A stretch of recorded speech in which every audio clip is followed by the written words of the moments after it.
Tonight, we're going to explore something that sounds impossible. Empty space.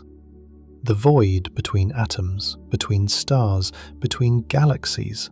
The place where absolutely nothing exists creates one of the biggest unsolved problems in all of physics. And it's not a small problem. It's a crisis. When physicists use their most successful theories to calculate what empty space should be doing to the universe, the answer they get is wrong. Not slightly wrong, not off by a factor of 2 or 10, it's off by a number so absurd that calling it the worst prediction in the history of science barely does it justice. The vacuum, the thing you think of as pure nothingness, is tearing apart our understanding of reality. And the strangest part is, nobody knows how to fix it. This is the vacuum energy problem, and understanding it changes how you see everything. Before we go any further, if you find this kind of deep exploration fascinating, a quick like or subscribe really helps the channel grow. It's a small thing for you, but it makes a huge difference for me. Now, let's begin. Let us start with something you think you understand. Emptiness. Nothing. The void. Imagine removing everything from a small region of space. Take out all the air, every molecule of nitrogen, oxygen, carbon dioxide, water vapor. All of it. Gone. Now remove any dust particles, any stray atoms, any radiation passing through. Pull out every photon of light. Remove every particle of every kind until there is absolutely nothing left. What remains? Most people would say you have a vacuum, empty space, true nothingness, a region where nothing exists, nothing happens, and nothing matters. Just a blank void waiting to be filled. And for most of human history, that answer would have been perfectly reasonable. The ancient Greeks debated whether a true void could even exist.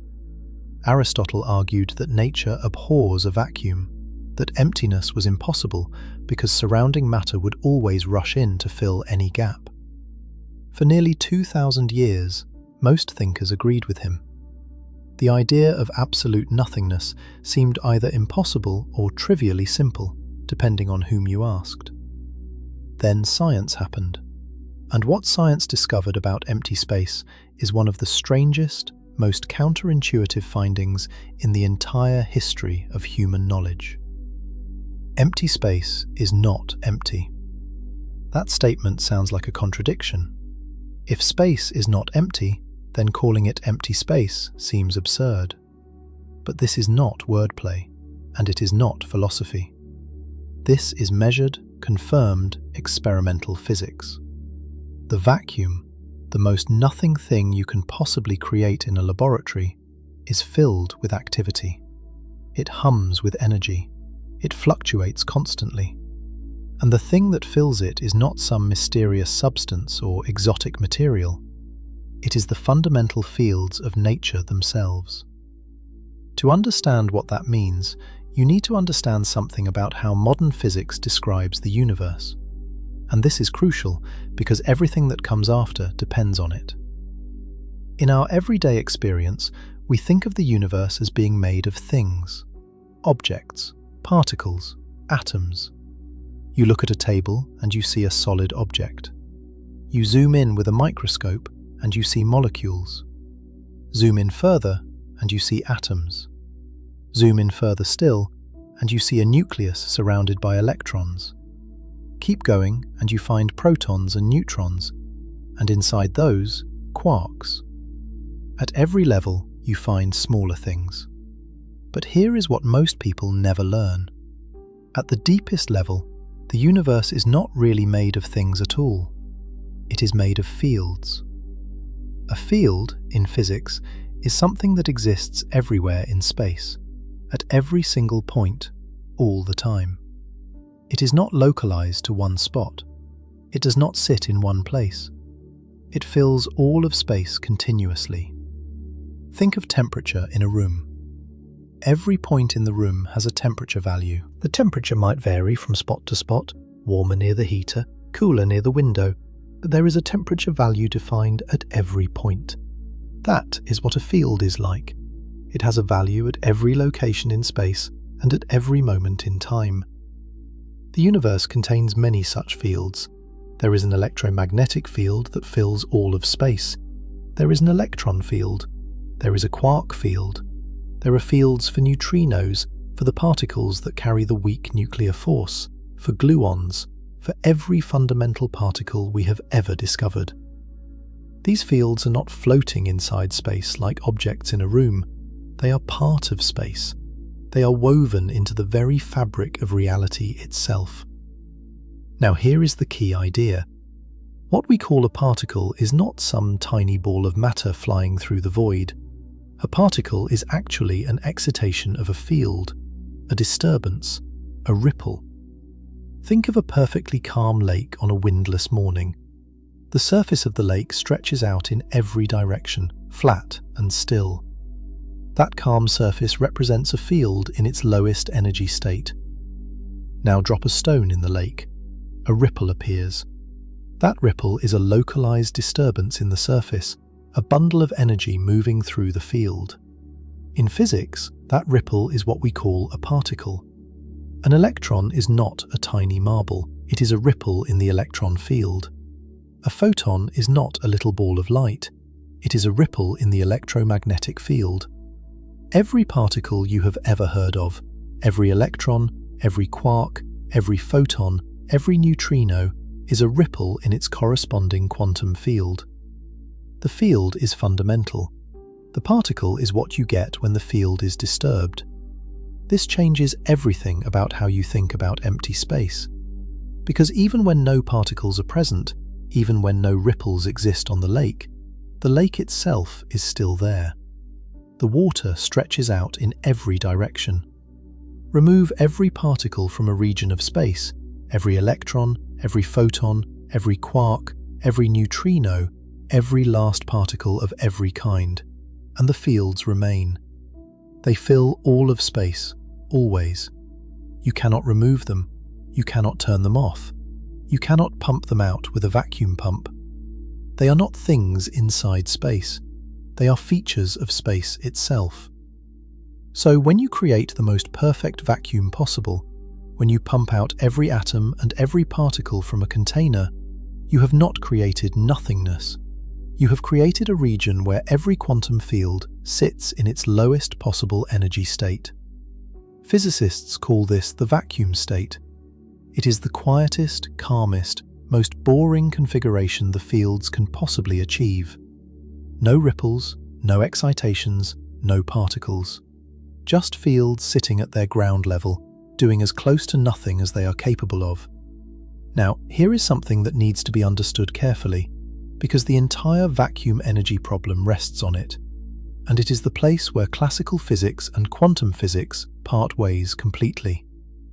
In classical physics, the physics of Newton and Maxwell and everything before the 20th century, a field absolutely can sit still. A classical field can have a value of exactly zero everywhere, changing at a rate of exactly zero, carrying exactly zero energy.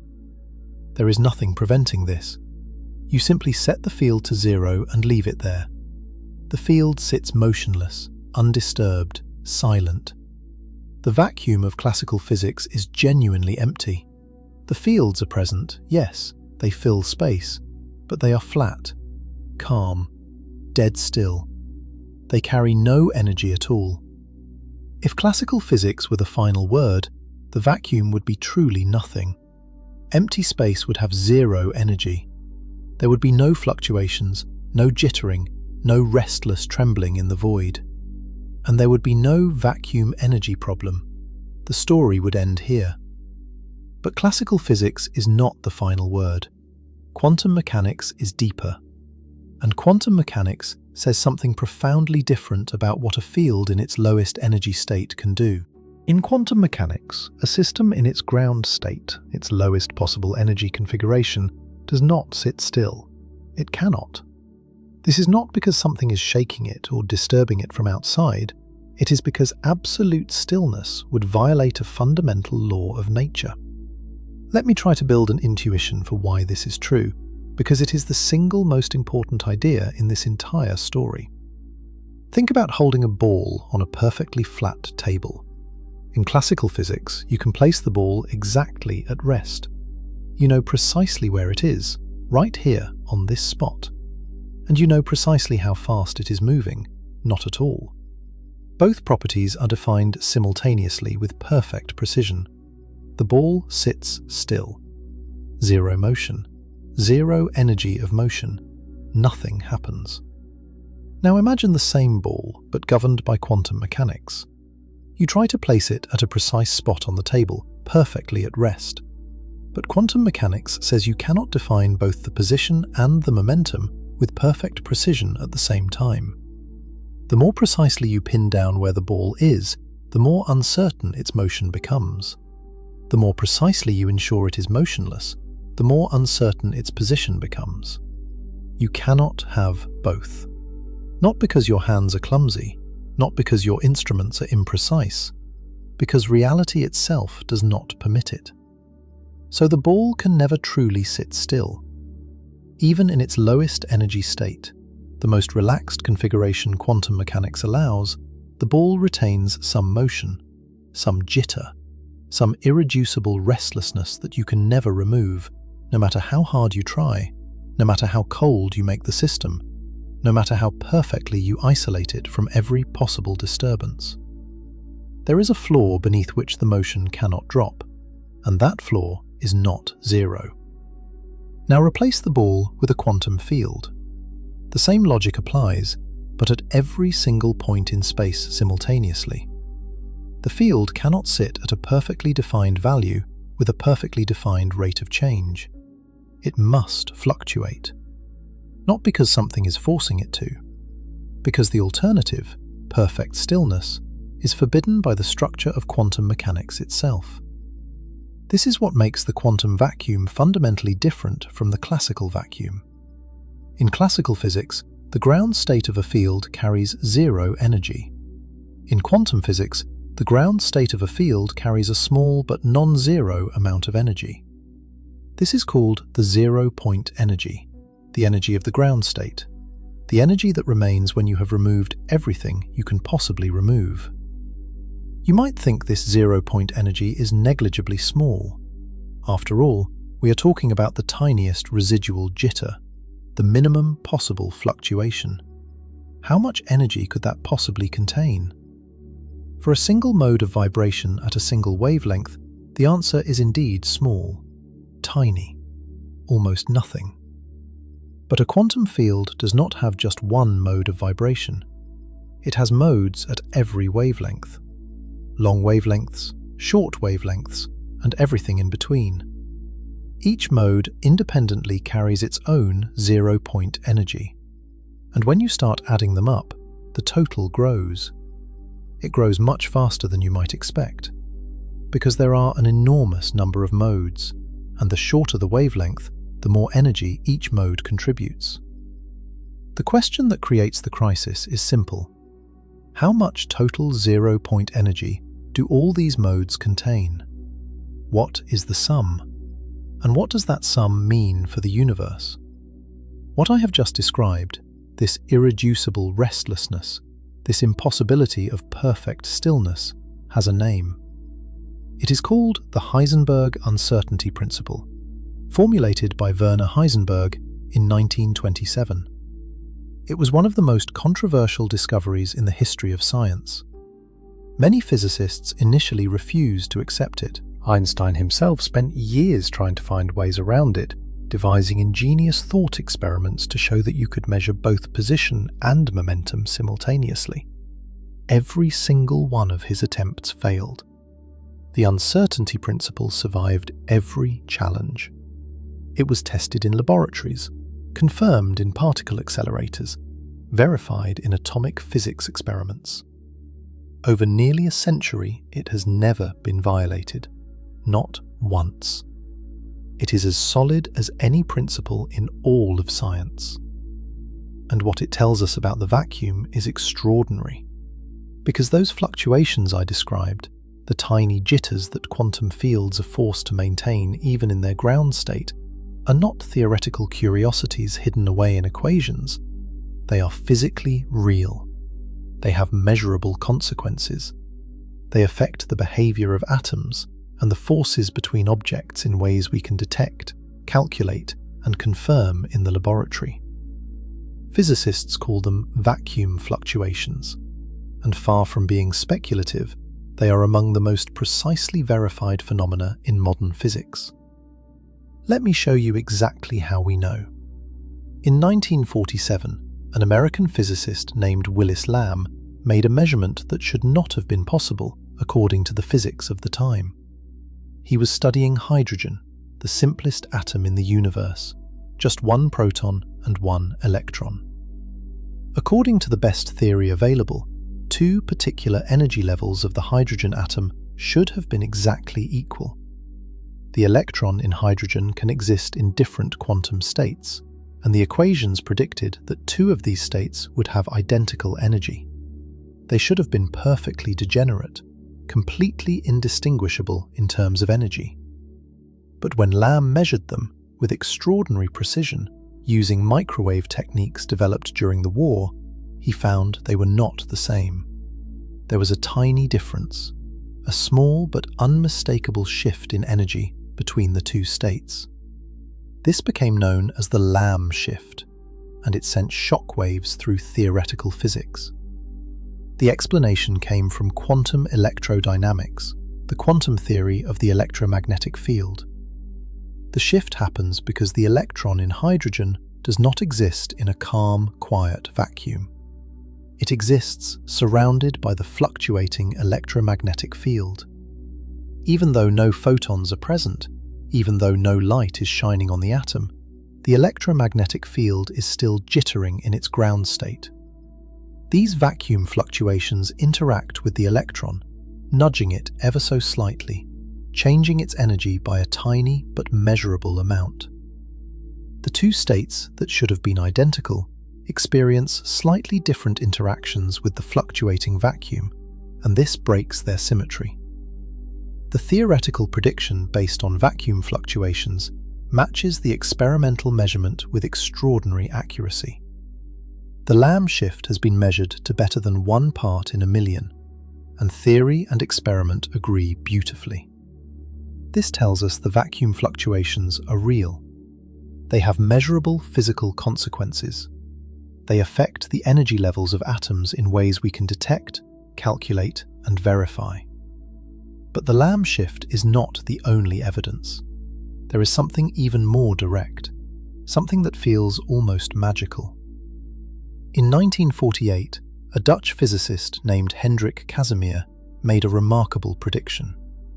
He said that if you take two perfectly flat, uncharged, conducting metal plates and place them very close together in a vacuum, with nothing between them, no air, no particles, no radiation, no anything, just empty space, the plates will attract each other. Not because of gravity, which would be far too weak to measure at that scale. Not because of electrostatic charge, because the plates are uncharged. Not because of any force anyone had previously described. The plates would be pushed together by the vacuum itself. How is this possible? Think about the vacuum fluctuations we just discussed. The electromagnetic field fluctuates everywhere in space at all wavelengths. These fluctuations exist between the plates and outside the plates, but inside the narrow gap between the plates there is a physical constraint. Only certain wavelengths of fluctuation can fit between the plates. Just like a guitar string can only vibrate at certain frequencies because it is fixed at both ends, the electromagnetic fluctuations between the plates can only exist at wavelengths that fit neatly into the gap. Wavelengths too long to fit are excluded. They simply cannot exist in that space. Outside the plates, no such restriction applies. All wavelengths can fluctuate freely. Every possible mode of vibration contributes its energy. This means there are more vacuum fluctuations pushing on the plates from the outside than from the inside. The external vacuum has more modes of fluctuation pressing inward than the internal vacuum has pressing outward. There is a net imbalance. The result is a measurable force pushing the plates together. When Casimir calculated the strength of this force, he found it depends on the distance between the plates raised to the fourth power. Bring the plates twice as close together, and the force increases by a factor of 16. The force is negligible at large separations, but it becomes significant when the plates are separated by only a few hundred nanometers, a distance roughly 1,000th the width of a human hair. For decades after Casimir's prediction, the technology to measure this force simply did not exist. The plates needed to be extremely close, the alignment needed to be nearly perfect, and the force was incredibly small. But in 1997, Steve Lam-O-Rowe at the University of Washington performed a precise measurement using a carefully designed experiment with a flat plate and a gold-coated sphere. He confirmed Casimir's prediction to within 5% accuracy. Since then, the experiment has been repeated many times with increasing precision by multiple groups around the world, and the results consistently match the theoretical prediction. Let me be clear about what this means. Two metal plates in a vacuum with absolutely nothing between them experience a measurable physical force. Nothing is pushing them. No particles are striking their surfaces. No radiation is being exchanged between them. The force arises purely and entirely from the quantum fluctuations of empty space. The vacuum itself exerts a force. You can measure it. You can calculate it. You can design experiments around it. It is real. This is not a metaphor. This is not a loose way of speaking. This is not philosophy dressed up as physics. The vacuum, the closest thing to nothingness that the laws of physics allow, carries energy. It has physical effects. It pushes things around. Now, you might be wondering exactly how much energy the vacuum contains, and this is where we need to be extraordinarily careful, because the answer you get depends on the assumptions you make. And the answer, when you make what seem like perfectly reasonable assumptions, turns out to be completely insane. So the vacuum carries energy. The Casimir effect proves it with metal plates. The Lamb shift proves it with hydrogen atoms. The question that now looms over all of physics is not whether the vacuum has energy, but how much. And this is where we need to be extraordinarily careful, because the answer you get depends on the assumptions you make. And the answer, when you make what seem like perfectly reasonable assumptions, turns out to be completely insane. We already know that every mode of vibration in every quantum field carries zero-point energy, and that shorter wavelengths contribute more. In principle, there are infinitely many possible wavelengths, getting shorter and shorter without limit. Let me slow down and build this calculation so you can feel how the number grows, because the size of the final answer is not arbitrary. It follows directly from the physics. Think of a quantum field as something like a collection of tiny oscillators, tiny vibrating systems, one at every point in space and for every possible wavelength. Each oscillator is like a miniature spring that can bounce up and down. In classical physics, you could make a spring sit perfectly still. You could drain all its energy and leave it motionless. But in quantum mechanics, you cannot. The uncertainty principle demands that every oscillator retains a minimum amount of jiggle, a minimum amount of motion. This is the zero-point energy. It is the energy the oscillator has even in its lowest possible state, the state where it is as calm as quantum mechanics allows. Now, each wavelength of vibration corresponds to a separate oscillator. We already know from the properties of quantum fields that shorter wavelengths contribute more energy per mode. But the oscillator picture makes clear why the sum grows so dangerously. Each oscillator vibrates independently. Each one contributes its own zero-point energy to the total. And critically, the contribution from each oscillator depends on its frequency. Higher frequency oscillators, corresponding to shorter wavelengths, vibrate faster and carry more energy in their ground state. The faster the vibration, the more energy the uncertainty principle forces the oscillator to retain. Here is where the problem builds. You do not have just one oscillator, you have one for every wavelength, and wavelengths form a continuum. Between any two wavelengths, there are infinitely many others. So you are adding up contributions from an enormous number of modes, and the contributions get bigger as the wavelengths get shorter. Think of it as filling a bucket. The long wavelength modes each add a small trickle. The medium wavelength modes add a steady stream. The short wavelength modes add a torrent. And as you go to shorter and shorter wavelengths, approaching the Planck scale, the torrent becomes a flood. Each successive layer of shorter wavelengths contributes more energy than all the longer wavelengths combined. The sum is dominated by the shortest wavelengths, the highest frequencies, the modes closest to the Planck scale. This is why the cutoff matters so much. Where you stop the sum determines the answer. If you stopped at wavelengths the size of an atom, you would get a large but not catastrophic number. If you stopped at nuclear scales, the number would be much larger. But there is no physical reason to stop at those scales. Quantum field theory works perfectly well at those scales and beyond. The natural place to stop is where quantum field theory itself is expected to break down, and that is the Planck scale. When you sum all the way down to the Planck length, every mode up to the highest physically meaningful frequency contributes its zero-point energy to the vacuum. And the result is that staggering number. Not because of exotic physics or speculative assumptions, but because there are so many modes, each contributing a little, with the shortest wavelength modes contributing the most.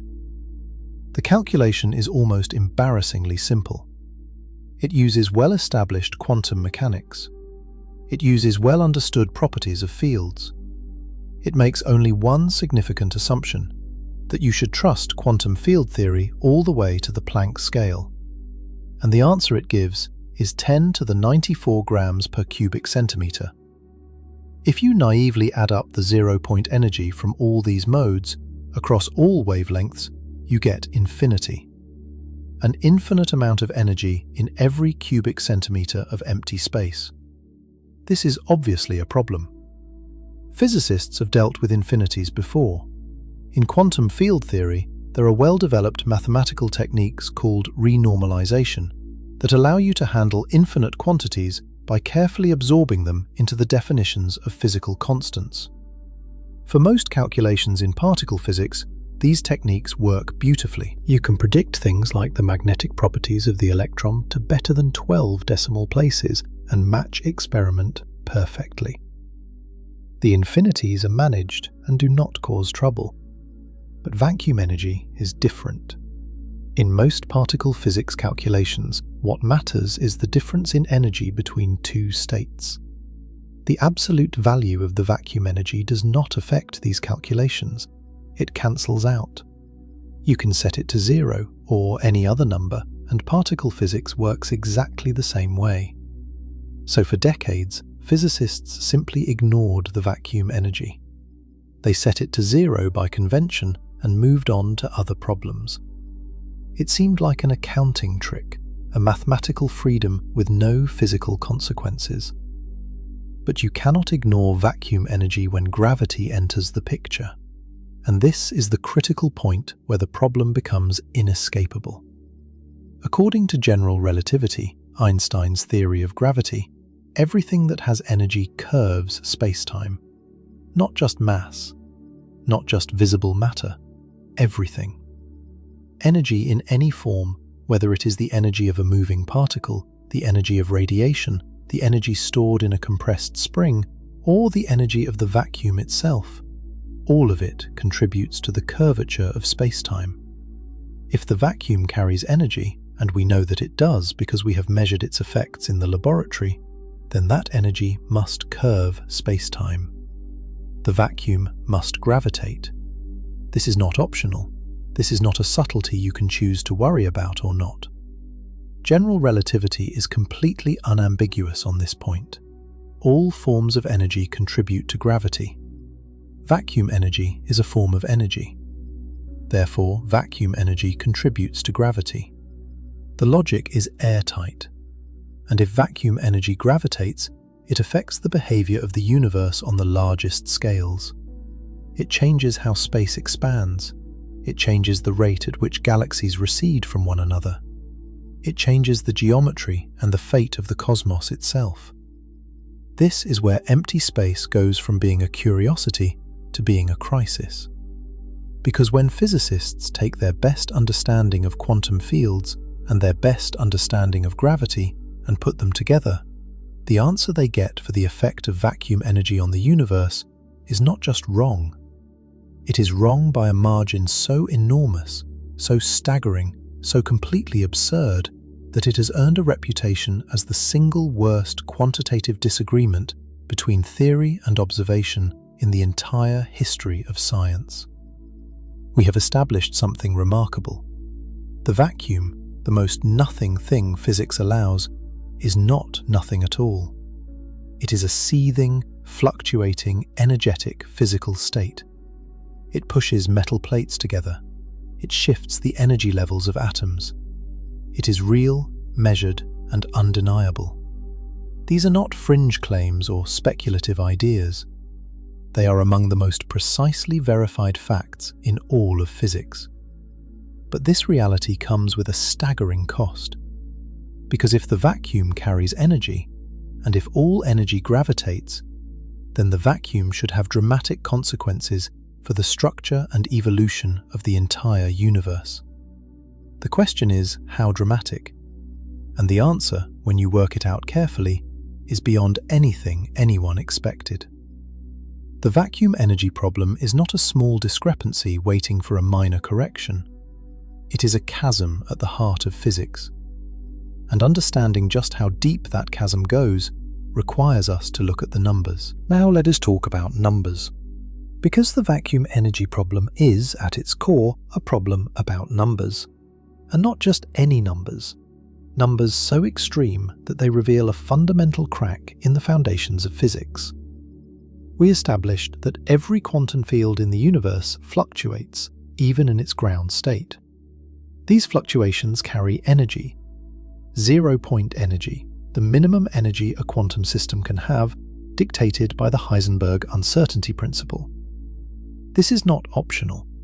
It is a consequence of the mathematics that describes everything, from the behavior of electrons in atoms to the way photons carry light across the cosmos. The same mathematical framework that gives us lasers, transistors, and nuclear energy also tells us the vacuum carries energy. So how much energy does it carry? To answer this, physicists do something straightforward. They add up the zero-point energy contributions from every quantum field across every possible mode of vibration. Think of it this way. At every point in space, a quantum field can vibrate at many different wavelengths. Long wavelengths carry a small amount of zero-point energy per mode. Shorter wavelengths carry more. Even shorter wavelengths carry still more. As the wavelengths get shorter and the frequencies get higher, each individual mode contributes more energy to the vacuum. In principle, you could keep going to shorter and shorter wavelengths without limit. The math allows it. There is no built-in ceiling in quantum field theory that tells you where to stop. But if you sum up contributions from all wavelengths down to zero, you get infinity. An infinite amount of energy in every cubic centimetre of empty space. This is obviously nonsensical. The universe does not contain infinite energy density everywhere. Something must tell you where to stop. And there is a natural place to stop. It is called the Planck scale. The Planck length is approximately 1.6 times 10 to the minus 35 meters. This is the distance scale where both quantum mechanics and gravity become equally important, where our current theories are expected to break down and be replaced by some unknown theory of quantum gravity. Below this scale, we have no reliable physics to guide us. The Planck scale represents the boundary of our knowledge, the edge of the map where the familiar landscape of established physics gives way to uncharted territory. Using the Planck scale as a cutoff seems perfectly reasonable.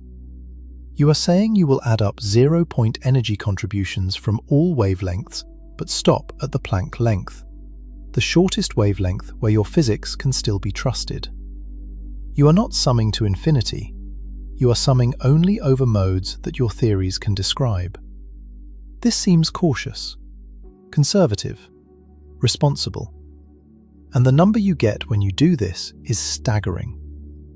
The predicted vacuum energy density, calculated by summing 0-point contributions from quantum fields up to the Planck scale, comes out to roughly 10 to the 94 grams per cubic centimeter. Let me write that out so you can feel the weight of it. That is a 1 followed by 94 zeros, in grams, in every single cubic centimeter of empty space.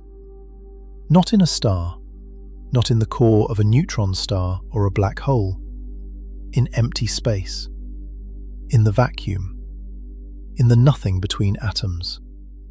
To appreciate how absurd this number is, consider that the density of water is 1 gram per cubic centimeter. The density of lead, one of the densest common materials on Earth, is about 11 grams per cubic centimeter. The density at the center of our Sun is about 150 grams per cubic centimeter. The density at the core of a neutron star, one of the densest known objects in the universe, reaches somewhere around 100 trillion grams per cubic centimeter, roughly 10 to the 14. That is already an astonishing number. Neutron star cores are so dense that a teaspoon of material would weigh roughly 1 billion tons on Earth. The predicted vacuum energy density is 10 to the 94 grams per cubic centimeter. That is 80 orders of magnitude, a 1 followed by 80 zeros, times denser than a neutron star core, in every cubic centimeter of nothing. Now let us compare this prediction to what we actually observe. In 1998, 2 independent teams of astronomers made one of the most surprising discoveries in the history of cosmology. By studying distant supernovae, exploding stars whose brightness can be used to measure cosmic distances, they found that the expansion of the universe is not slowing down. It is speeding up. The key to this discovery was a particular type of exploding star called a Type 1a supernova. These explosions occur in binary star systems, where a dense stellar remnant called a white dwarf pulls matter from a companion star. As the white dwarf gains mass, it approaches a critical threshold. When it crosses that threshold, the entire star detonates in a thermonuclear explosion of extraordinary violence, briefly outshining its entire host galaxy. What makes Type 1a supernovae so valuable to cosmologists is a remarkable property.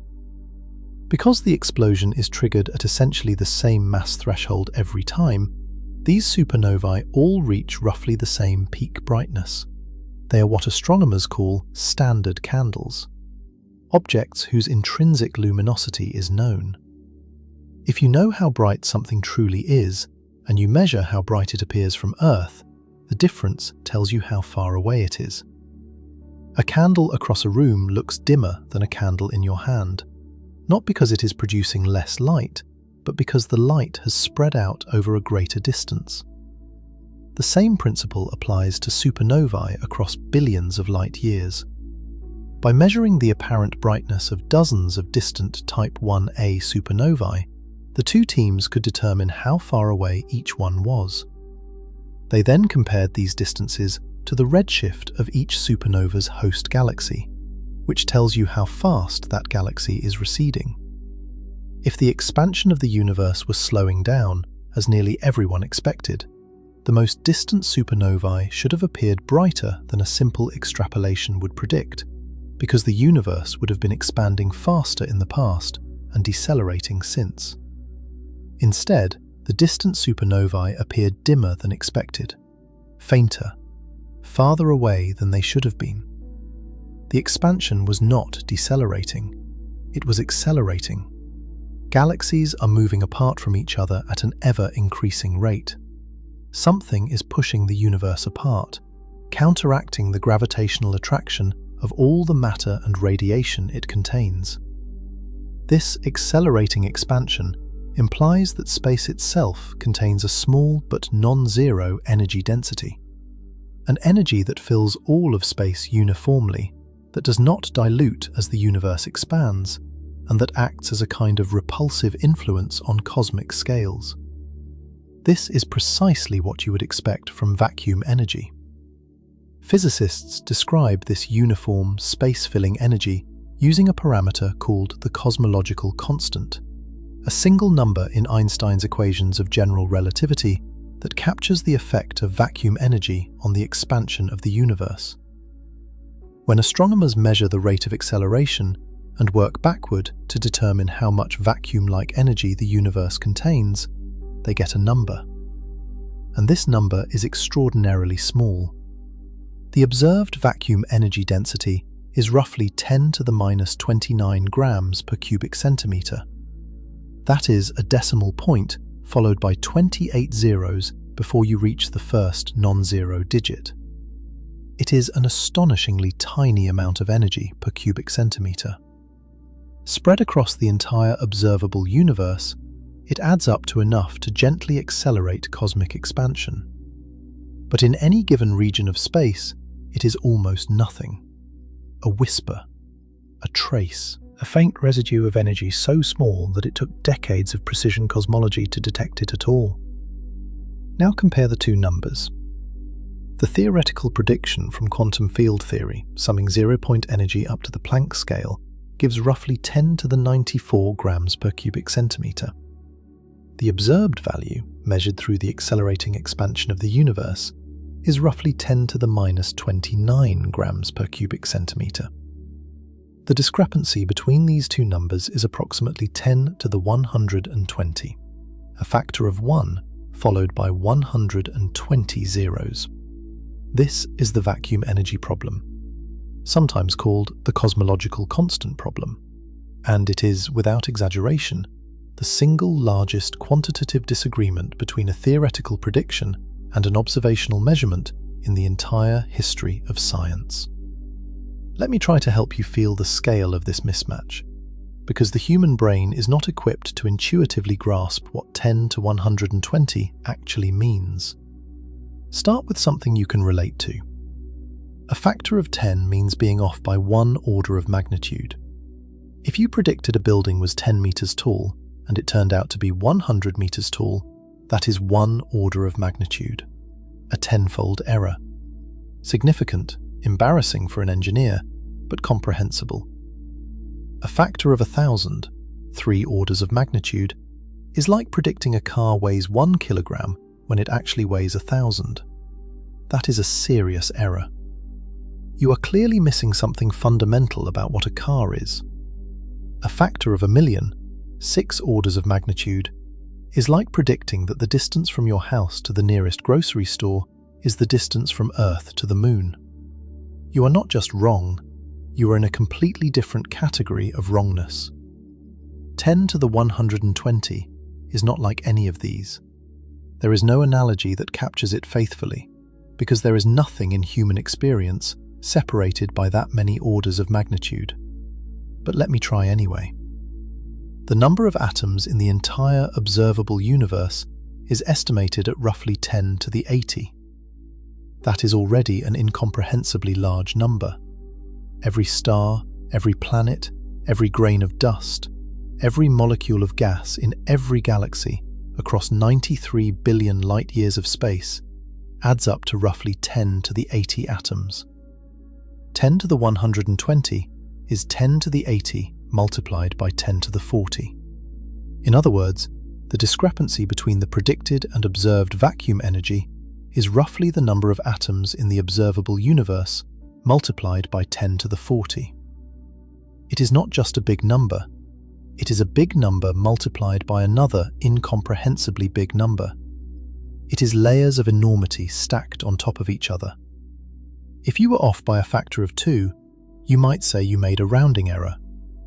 If you were off by a factor of 100, you might say you missed a major physical effect. If you were off by a factor of 1,000,000, you might say your theory is deeply incomplete. But when you are off by a factor of 10 to 120, you are not just wrong. Something fundamental, something at the very foundations of your theoretical framework, is broken. Either the calculation is wrong, or the theory connecting vacuum energy to gravity is wrong, or both are wrong. But something is very, very wrong. And this is not a problem you can sweep under the rug. It is not a small detail at the margins of physics. It sits at the exact intersection of the two most successful theories in all of science: quantum field theory and general relativity. Quantum field theory tells you the vacuum carries energy. General relativity tells you that energy curves space-time. Put them together and you get a prediction that misses reality by 120 orders of magnitude. The two pillars of modern physics, when combined, produce nonsense. Let me explain why this matters for the actual physical universe, not just for equations on a blackboard. General relativity says that the geometry of space-time, the shape of the universe, how it curves, whether it expands or contracts, is determined by the energy and matter it contains. Einstein expressed this in his field equations, which relate the curvature of space-time on one side to the distribution of energy and matter on the other. The more energy you pack into a region, the more space-time curves. Vacuum energy is special because it fills all of space uniformly. Unlike ordinary matter, which clumps into galaxies and stars and planets, vacuum energy is the same everywhere. It does not cluster. It does not thin out as the universe expands. Every cubic centimeter of space carries the same amount of vacuum energy. And as the universe creates new space through expansion, that new space also carries vacuum energy. The total amount of vacuum energy in the universe increases as the universe grows. This uniform energy density has a very specific effect on spacetime. Depending on whether the vacuum energy is positive or negative, it either causes the universe to expand faster and faster, or causes it to collapse. If the vacuum energy density were at the value predicted by the naive quantum field theory calculation, 10 to the 94 grams per cubic centimeter, the effect on the universe would be catastrophic. The consequences would be catastrophic. If the vacuum energy density were truly at the predicted value, the universe as we know it could not exist. Not in a diminished form, not in an altered state. It could not exist at all. Let me paint this picture more vividly, because the abstract statement that the universe would be destroyed does not convey the physical reality of what the predicted vacuum energy would do. If the vacuum energy density were truly 10 to the 94 grams per cubic centimeter, the curvature of spacetime would be extreme, beyond anything we encounter in known physics. Near a black hole, spacetime is severely warped. Near a neutron star, spacetime curvature is significant enough to bend light visibly and slow time measurably. These are the most extreme gravitational environments we have ever observed, and the spacetime curvature they produce is negligible, essentially zero, compared to what the predicted vacuum energy would create everywhere, at every point, uniformly throughout the universe. With vacuum energy at the predicted value, spacetime would curve so drastically that the concept of distance would become meaningless on any scale larger than the Planck length. The universe would not have a chance to cool. It would not have a chance to expand into something resembling the vast, mostly empty space we see today. There would be no era where particles could form, no era where atoms could assemble, no era where gravity could slowly gather gas into clouds and compress those clouds into stars. Every one of those processes requires time, requires space that behaves in an orderly way, requires a universe where physics operates predictably across distances much larger than a single atom. With vacuum energy at 10 to the 94 grams per cubic centimeter, none of this would be possible. If the energy were positive, the expansion would be so violent that even quarks and electrons, which formed in the first microseconds of our actual universe, would never have a chance to exist as stable entities. Space would double in size so fast that the forces holding particles together would be overwhelmed almost instantly. The universe would become an exponentially inflating void, empty and featureless, expanding faster than any physical process could keep up with. No structure of any kind could ever form. If the energy were negative, the outcome would be equally catastrophic, but in the opposite direction. Negative vacuum energy causes space-time to curve inward, pulling everything together. The universe would collapse. Not in billions of years like a hypothetical Big Crunch, not in millions of years, in a Planck time, roughly 5.4 times 10 to the minus 44 seconds. The universe would go from its initial state to total collapse faster than a photon could cross the width of a proton. Everything would be crushed to infinite density before a single particle interaction could occur. Either way, positive or negative, the universe we know would be impossible. Not just unlikely, not just different, physically impossible. The existence of atoms, of stars, of planets, of chemistry, of biology, of you, requires a universe where the vacuum energy is extraordinarily close to zero. And the fact that we exist is proof that the predicted value is wrong. The predicted vacuum energy does not merely conflict with observation, it predicts a universe that is still born, a cosmos that begins and ends before a single interesting thing can happen, before a single atom can form, before light can cross the width of a proton. The theory does not predict the wrong kind of universe. It predicts no universe at all. Just a flash of space-time curvature so extreme that it makes the interior of a black hole look like calm, open space. Obviously, this did not happen. The universe is 13.8 billion years old. It expanded slowly enough for matter to cool, for atoms to form, for gas to collapse into stars, for stars to forge heavy elements, for planets to coalesce, for chemistry to become biology, for biology to become you, sitting here, listening to this, contemplating the vacuum. The universe had plenty of time. Billions of years of time. It was not ripped apart. It was not crushed. It expanded at a gentle, measured pace from most of its history, and only recently, in cosmic terms, began accelerating. The observed vacuum energy density, 10 to the minus 29 grams per cubic centimeter, is small enough that it had almost no effect on the universe for most of its history.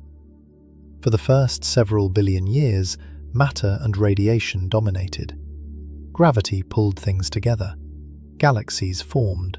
Stars ignited. Planets assembled. Life arose.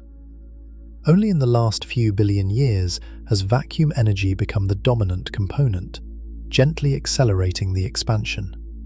But the acceleration is subtle. It does not prevent galaxies from holding together. It does not tear apart stars or planets. It is a slow, steady push that is only noticeable on the largest cosmic scales, across billions of light years. So the universe behaves as though the vacuum energy is almost zero. Incredibly, absurdly close to zero compared to what the theory predicts. But not exactly zero. There is a tiny, non-zero residue, just enough to cause the acceleration we observe, just enough to be detected by precision measurements of distant supernovae and the cosmic microwave background. This is what makes the problem so profound. If the predicted vacuum energy were exactly cancelled to zero by some unknown mechanism, that would be remarkable enough. Having a number that is 10 to the 94 grams per cubic centimetre and finding a way to make it exactly zero would require an extraordinary coincidence, a cancellation precise to an absurd number of decimal places. But at least zero is a special number. Maybe there is some deep symmetry, some fundamental principle that forces the vacuum energy to be exactly zero. You could imagine such a principle existing, even if you had not discovered it yet. But the observed value is not zero. It is tiny, but it is there. The cancellation is not perfect. It is almost perfect. The vacuum energy is reduced from 10 to the 94 to 10 to the minus 29. That means some mechanism cancelled the first number to extraordinary precision, leaving only the faintest whisper of energy. But it did not cancel it completely. It left a residue, a remainder so small compared to the original prediction that it amounts to a cancellation accurate to roughly 120 decimal places. Imagine writing down a number with 120 digits. Every single one of those digits, from the 1st to the 119th, cancels perfectly.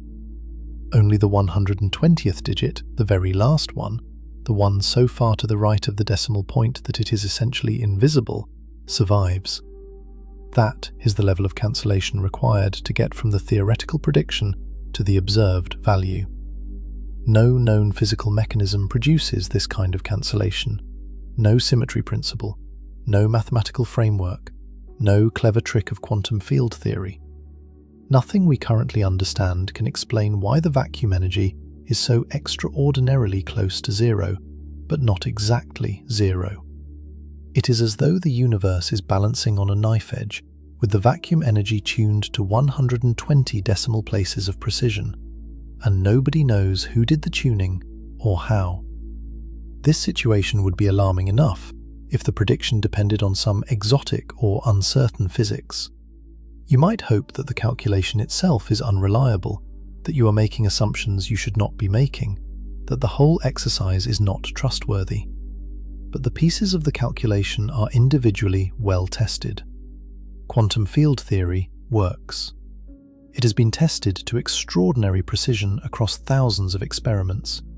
The zero-point energy of quantum fields is real. We have measured its effects directly through the Casimir effect and the Lamb shift. General relativity works. It has been confirmed by gravitational lensing, gravitational wave detection, the precession of Mercury's orbit, GPS satellite corrections, and dozens of other precision tests. Both theories are spectacularly successful in their own domains. The problem appears only when you combine them.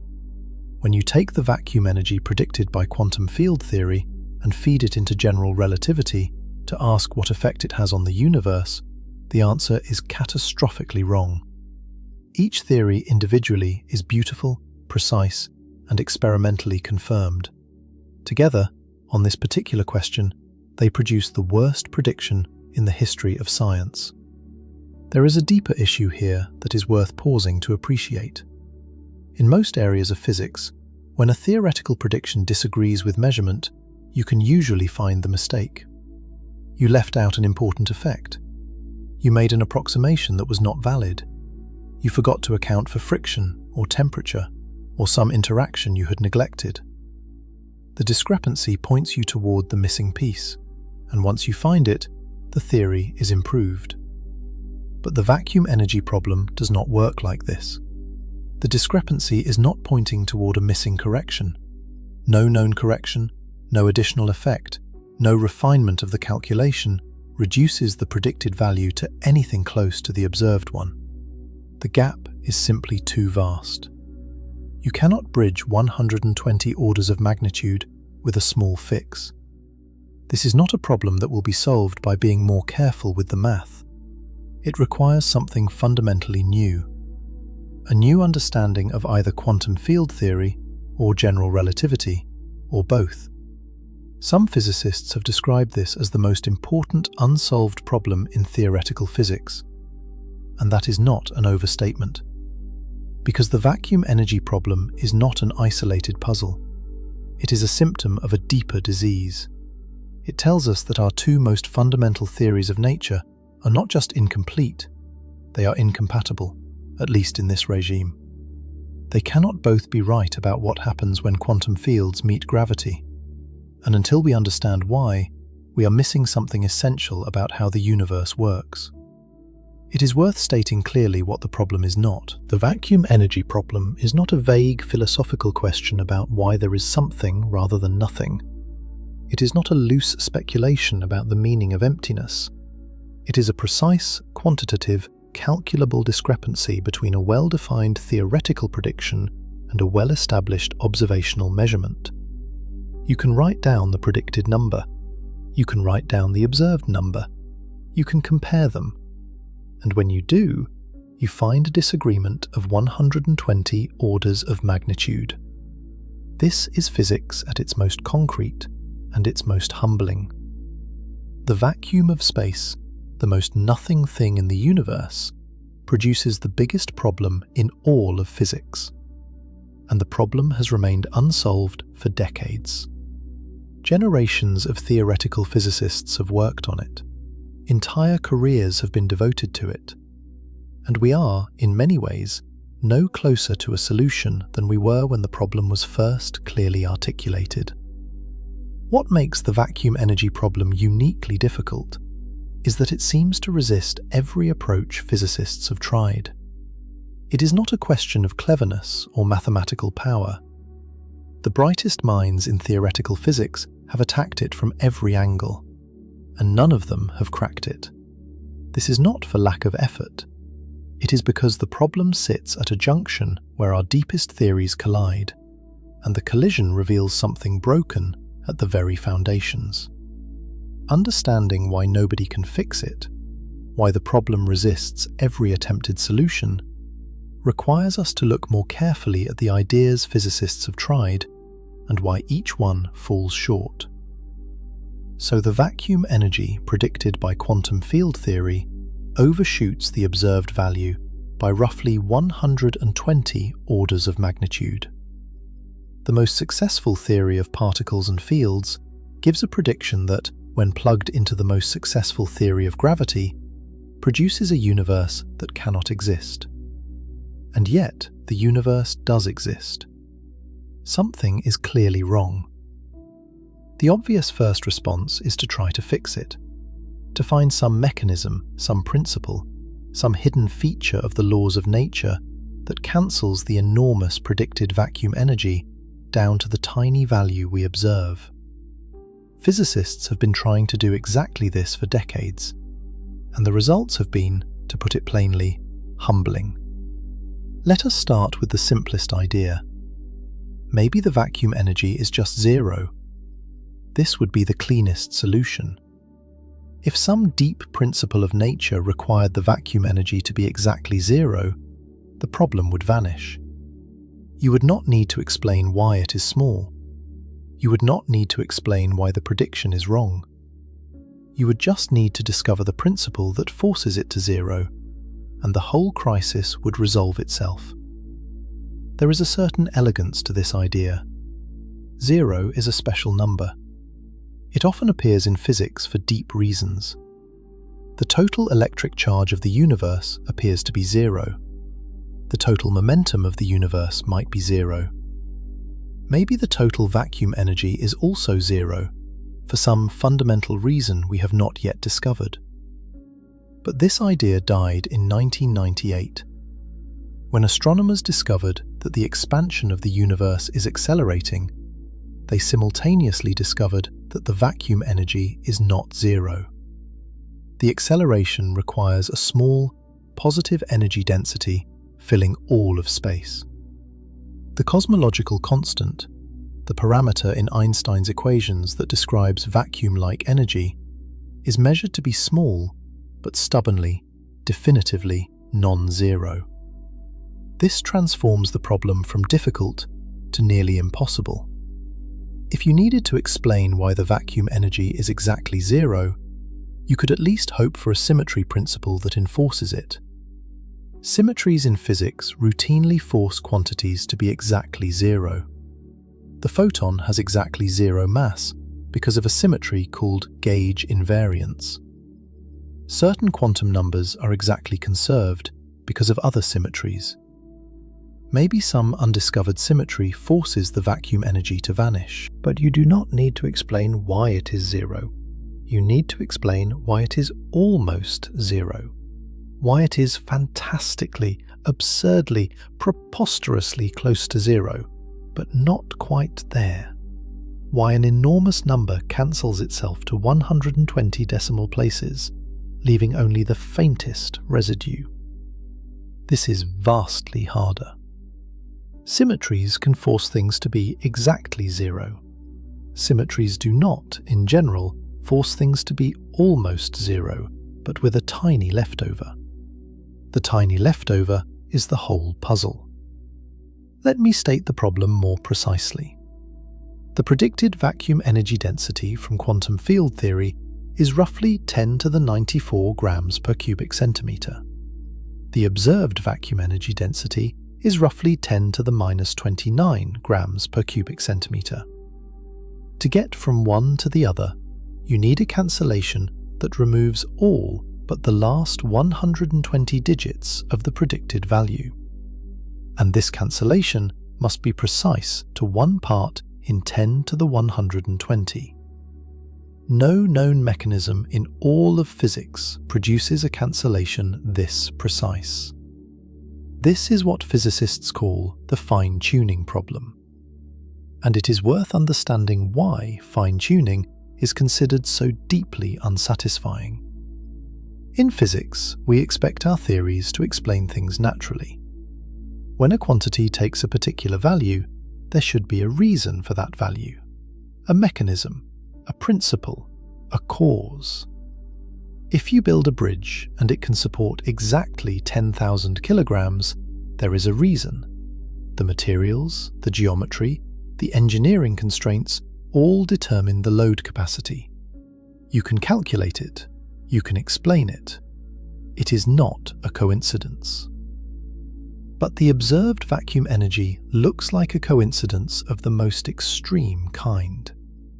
It looks as though two enormous numbers, the total positive contributions to vacuum energy and the total negative contributions, cancel each other to 120 decimal places by accident, with no reason, no mechanism, no principle ensuring the cancellation. Just a miraculous coincidence that happens to produce the value we observe. Most physicists find this deeply troubling. Not because it is logically impossible. It is not. It could be a coincidence. The universe is under no obligation to be elegant or to satisfy human aesthetic preferences. But in the history of physics, whenever a quantity appeared finely tuned, whenever a number seemed to require a miraculous coincidence, there always turned out to be a deeper explanation. A mechanism, a symmetry, a principle. Fine-tuning has always been a clue that something important was being missed. So physicists went looking for the deeper explanation. And the most promising candidate for decades was supersymmetry. Supersymmetry, sometimes called SUSY for short, is a theoretical framework that proposes a deep relationship between two fundamental categories of particles, bosons and fermions. Bosons are force-carrying particles like photons and gluons. Fermions are matter particles like electrons and quarks. In the standard model of particle physics, these two categories are treated separately. They follow different statistical rules. They behave differently. They are fundamentally different kinds of things. Supersymmetry says they are not. It proposes that every boson has a partner fermion, and every fermion has a partner boson. The electron, a fermion, would have a partner called the selectron, a boson with the same mass and charge. The quark would have a partner called the squark. The photon would have a fermion partner called the photino. The graviton, the hypothetical particle carrying gravity, would have a partner called the gravity no. Every known particle would have a supersymmetric twin, doubling the number of fundamental particles in the universe. Now, why would this help with the vacuum energy problem? Here is the key insight. When you calculate the vacuum energy contribution from a boson field, the zero-point energy is positive. When you calculate the contribution from a fermion field, the zero-point energy is negative. Bosons and fermions contribute to the vacuum energy with opposite signs. If supersymmetry is exact, if every boson has a fermion partner with exactly the same mass, then the positive contributions from bosons exactly cancel the negative contributions from fermions. The total vacuum energy comes out to zero. Perfectly. Exactly. Automatically. This is beautiful. It is precisely the kind of symmetry principle that could explain why the vacuum energy is zero. You do not need to fine-tune anything. You do not need a miraculous coincidence. The cancellation happens automatically because of the mathematical structure of supersymmetry. Every positive contribution has a matching negative contribution, and they annihilate each other. The vacuum energy vanishes as a direct consequence of the symmetry. If this were the full story, the vacuum energy problem would be solved. But it is not the full story. And the reason is both simple and devastating. If supersymmetry were exact, the superpartner of the electron would have exactly the same mass as the electron. The selectron would weigh the same as the electron. The squark would weigh the same as the quark. Every superpartner would be identical to its partner in mass, differing only in spin. We would have detected these particles decades ago. They would be everywhere. They would be produced in particle accelerators, detected in cosmic ray experiments, observed in astrophysical processes. The fact that we have never detected a single superpartner tells us that if supersymmetry exists at all, it must be broken. The superpartners must be heavier than their standard model counterparts, possibly much heavier, heavy enough that our particle accelerators have not yet had enough energy to produce them. And when supersymmetry is broken, the cancellation is no longer exact. The positive and negative contributions no longer match perfectly because the particles and their superpartners no longer have the same masses. The vacuum energy is no longer zero. It is reduced from its naive prediction, yes.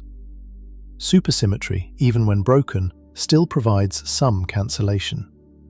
But the remaining vacuum energy depends on how badly the symmetry is broken, specifically on the mass difference between the known particles and their unseen superpartners.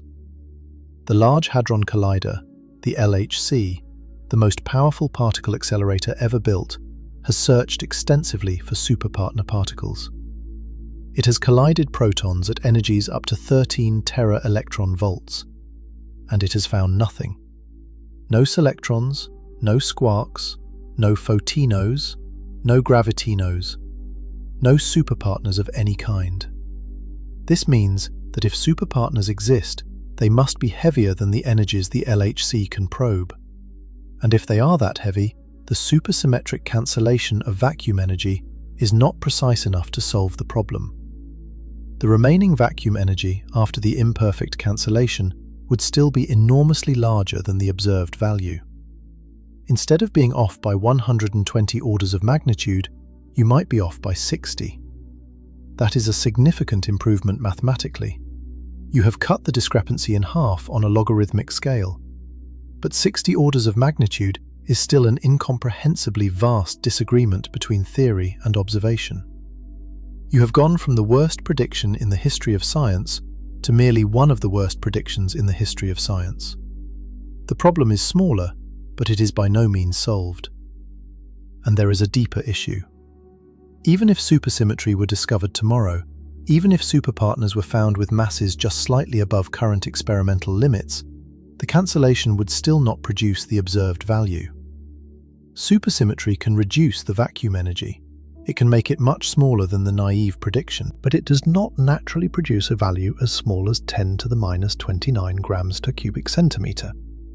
To get that precise value, you would still need additional fine-tuning on top of the supersymmetric cancellation. The problem is reduced, but not eliminated.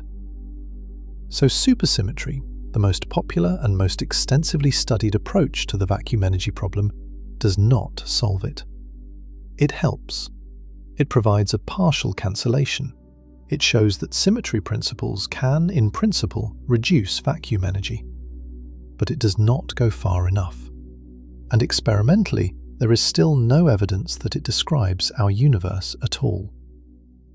Let us try another approach. Maybe you can simply set the vacuum energy to 0 by hand.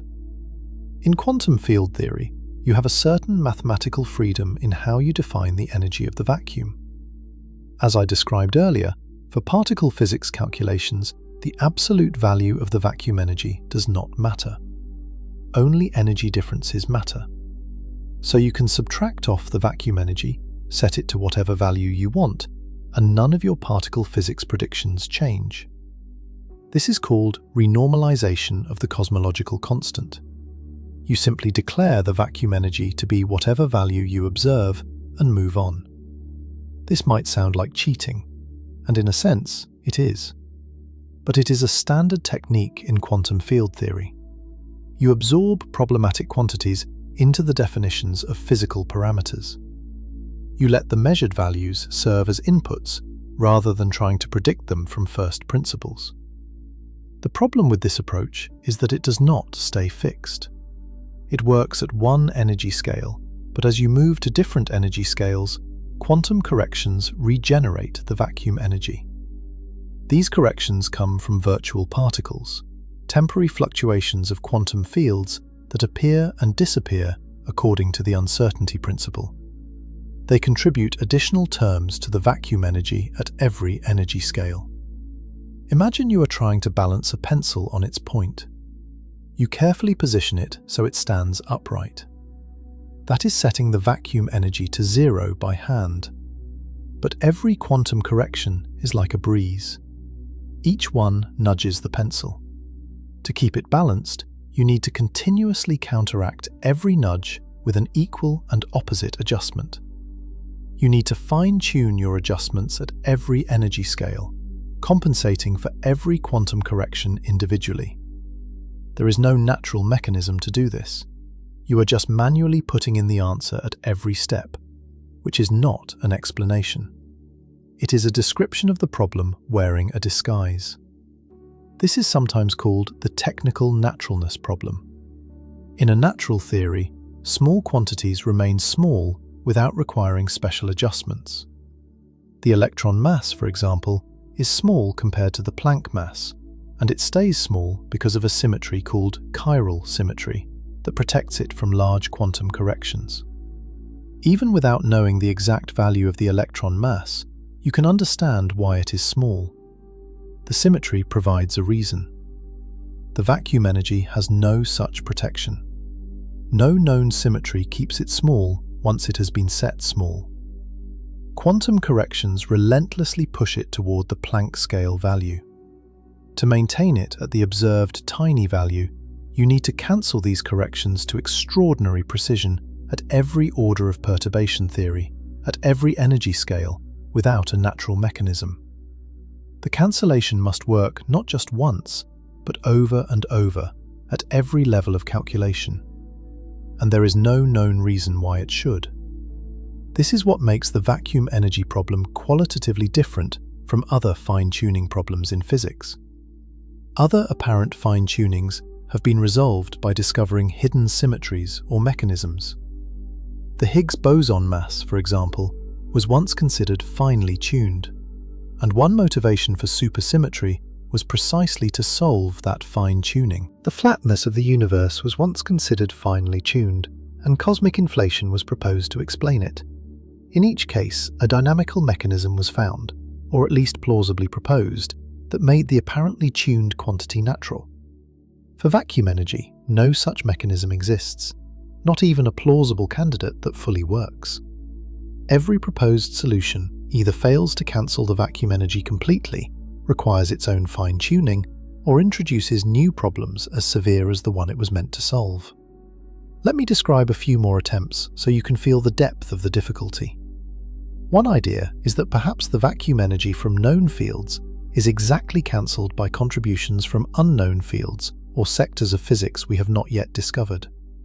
Maybe there are additional quantum fields, beyond those in the standard model, whose vacuum energy contributions are negative and precisely cancel the positive contributions. This sounds possible in principle. We know the standard model is not the final theory. There might be many more fields waiting to be discovered.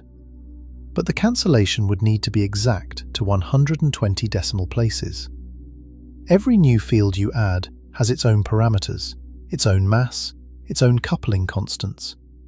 For the cancellation to work, these parameters would need to be related to the standard model parameters with extraordinary precision. There is no known reason for such a relationship. You are replacing one fine-tuning with another. Instead of fine-tuning the cosmological constant, you are fine-tuning the masses and couplings of hypothetical new fields. The problem has not been solved. It has been moved. Another approach involves modifying gravity itself. Maybe general relativity is wrong, or at least incomplete, in a way that affects how vacuum energy gravitates. Maybe vacuum energy does not curve spacetime in the way Einstein's equations say it should. Maybe the gravitational effect of vacuum energy is somehow suppressed or screened. This idea has been explored under various names. Some researchers have proposed that vacuum energy gravitates differently from other forms of energy. Others have proposed modifications to general relativity that decouple the cosmological constant from the vacuum energy of quantum fields. These are sometimes called degravitation scenarios. The problem is that general relativity is extraordinarily well tested. It has been confirmed in regime after regime, from the bending of light around the sun to the spiraling of binary pulsars, to the direct detection of gravitational waves from merging black holes. Modifying general relativity in a way that solves the vacuum energy problem without ruining its successful predictions elsewhere is extremely difficult. Most proposed modifications either conflict with existing observations or introduce new theoretical problems, such as instabilities or violations of basic principles like energy conservation. There is a class of proposals called sequestering mechanisms. The basic idea is to modify the theory in a way that dynamically adjusts the cosmological constant, effectively absorbing the large vacuum energy into a redefinition of the gravitational coupling. These mechanisms attempt to decouple the vacuum energy from the expansion rate of the universe, so that even if the vacuum energy is enormous, it has no effect on cosmic expansion. Sequestering is clever. It addresses the problem at the level of the equations, rather than at the level of individual field contributions. But current sequestering proposals have their own difficulties. Some require global constraints on the entire history of the universe, meaning the solution at one time depends on what happens at all other times. This raises questions about causality. Others work only in simplified models and have not been successfully extended to realistic theories with the full content of the standard model. The idea is promising, but far from complete. Some researchers have proposed even more radical ideas. Perhaps space-time itself is not fundamental. Perhaps gravity is an emergent phenomenon arising from deeper microscopic physics, the way temperature arises from molecular motion. If so, the entire framework connecting vacuum energy to space-time curvature might need to be reconceived from the ground up. These ideas are speculative, but they point toward a genuinely different way of thinking about the problem, and they deserve a closer look. Let me step back and consider what we have just walked through, because the pattern is striking. We have examined every major strategy that physicists have devised over the past several decades to resolve the vacuum energy problem. Symmetry arguments, manual adjustments, new particles, modified gravity, and dynamical mechanisms. Each one looked promising at first. Each one addressed some aspect of the problem, and each one, when followed to its conclusion, fell short. This is not a situation where physicists have tried one or two ideas and gotten stuck. This is a situation where the entire toolkit of modern theoretical physics has been brought to bear on a single problem, and none of it has been enough. The problem is surrounded by walls on every side. You cannot set the vacuum energy to zero because it is not zero. You cannot explain the tiny non-zero value because no mechanism produces it. You cannot modify gravity enough to help without breaking something else. You cannot add new fields without introducing new fine-tuning. You cannot appeal to an exact symmetry because the symmetry would need to be broken by precisely the right amount, and that amount has no explanation. What makes the vacuum energy problem truly unique in physics is this combination of features. It is quantitatively precise. You can state the discrepancy as a number. It is experimentally constrained. The observed value is measured. It resists theoretical resolution. No framework resolves it fully. And it sits at the intersection of quantum theory and gravity, exactly where we know our understanding is incomplete. The vacuum energy problem is not a loose end. It is not a minor puzzle waiting for a routine solution. It is a signpost, a marker pointing towards something fundamental that we are missing. Something about the way quantum fields interact with gravity that we do not yet understand. Something about the nature of the vacuum itself, the ground state of reality that escapes our current theoretical frameworks. And the few ideas that might address it, that might point toward genuine progress, lead us into territory that is both fascinating and deeply controversial. They raise questions not just about physics, but about what it means for a theory to be scientific at all. When a problem resists every conventional attack for decades, physicists are forced to consider unconventional ideas. Ideas that challenge not just specific theories, but the very framework of how we do physics. The vacuum energy problem has driven theoretical physics to that edge, and one of the most controversial responses goes by a name that sounds almost philosophical: the anthropic approach. The basic idea is disarmingly simple. Maybe the vacuum energy is not a single fixed number determined by the laws of physics. Maybe it varies. Maybe different regions of the universe, or different universes entirely, have different values of vacuum energy. Some regions have enormous vacuum energy, positive or negative. Others have moderate values. And a tiny fraction, a vanishingly small fraction, have vacuum energy as small as what we observe. If this is the case, then you do not need to explain why the vacuum energy has its particular tiny value through some mechanism or symmetry. Instead, you explain it through selection.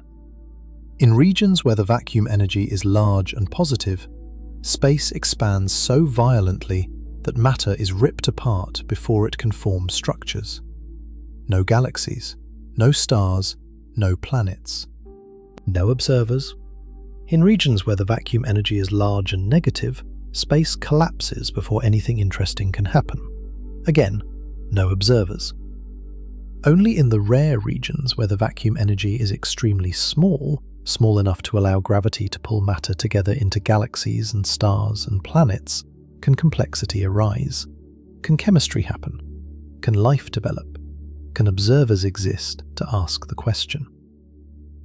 We find ourselves in a region with a small vacuum energy, not because the laws of physics require it to be small, but because we could not exist anywhere else.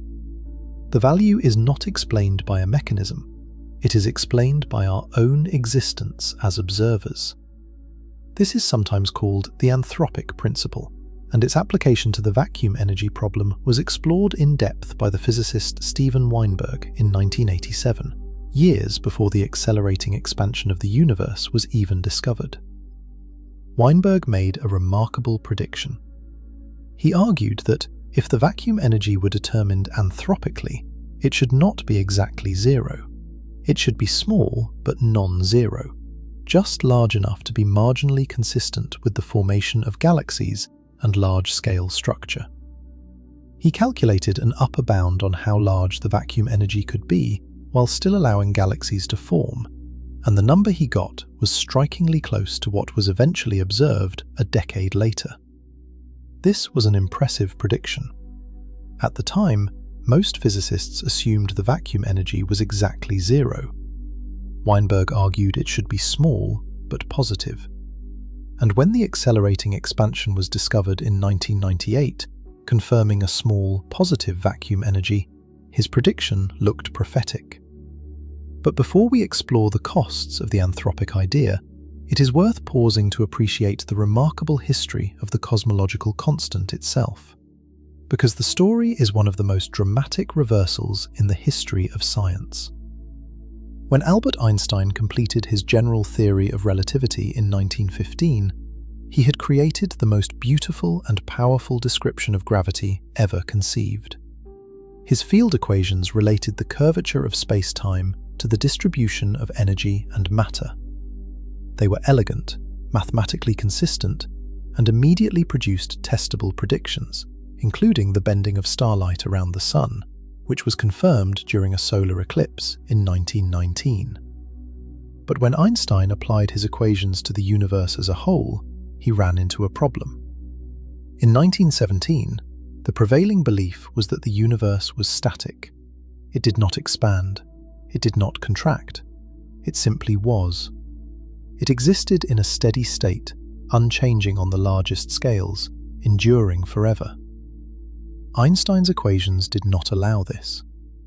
When he solved them for a universe filled uniformly with matter, the solutions described a universe that was either expanding or contracting.